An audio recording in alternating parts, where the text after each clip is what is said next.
Et très souvent, dans la situation pratique, on sera en post-sténotique. Parce qu'en intrasténotique, en fonction du degré de sténose, c'est compliqué de mettre et d'avoir une fenêtre. On est très vite dans les l'aliasing parce que la fenêtre, forcément, ne peut pas dépasser l'ouverture de la sténose.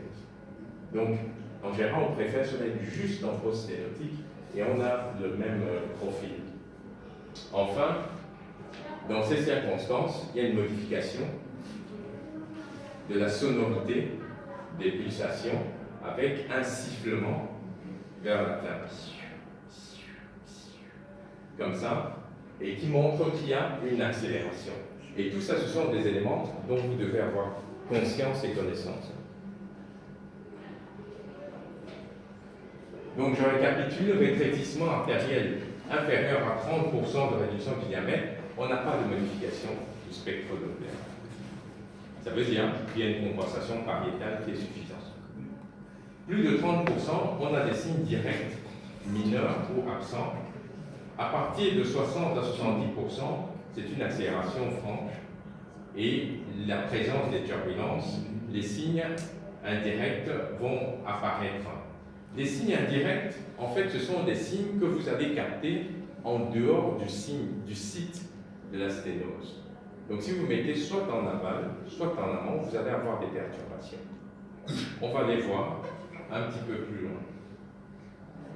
Supérieur à 90%, attention, on n'est plus dans cet intervalle ici.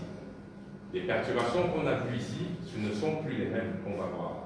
Pourquoi? Parce qu'on a dépassé un certain seuil et les turbulences sont très marquées, mais en fait on a une perte considérable d'énergie qui fait que, quelque part, tellement c'est serré que ça ralentit plutôt en fait, à cet endroit. Donc on a une modification étrange des vitesses et il y a une résistance additionnelle. Donc ce qui se passe ici, c'est que quand c'est beaucoup trop serré, en fait, c'est comme si on avait un gel ici qui arrive là et qui fait ça finalement, qui va rentrer dans la sténose et qui va sortir comme un petit écoulement pour rejoindre une énorme colonne sanguine qui se trouve ici. Donc on distingue, on a une résistance qui est liée à la colonne sanguine qui est présente là, en plus de la diminution des vitesses au sein de la sténose.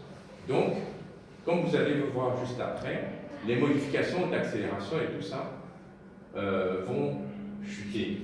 Donc en quelque sorte, si on part d'une ligne de base, comme ça, on va d'abord monter au fur et à mesure que la sténose est importante, et puis à un moment donné, on chute, et à ce niveau-ci, c'est l'occlusion.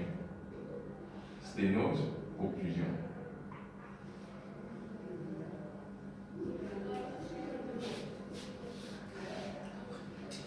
Alors voici ce qui se passe. Donc vous avez ici la représentation du vecteur des vélocités au centre du vaisseau.